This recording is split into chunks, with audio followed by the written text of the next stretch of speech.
Aqui na nossa Stern, e agora aqui me mostrar vocês é Chevrolet Captiva.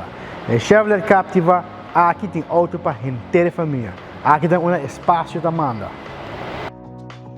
Também de Chevrolet Captiva, se você de dois leis, você pode com três gente, você anda tranquilamente e facilmente aqui na.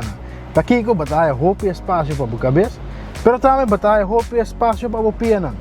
E nós somente sei batalha dois air vents, USB port para charge para telefone e se mester é auto aqui também com três reis, passou aqui na batalha dois tools adicional para esta capacidade para trás também. Também com sua pantalla de rádio, uma que está aqui completamente touchscreen, pero esta parte um tablet que bem facilmente para colocar para estação de rádio, switch para USB e também para controlar o ar corrido pantalla aqui.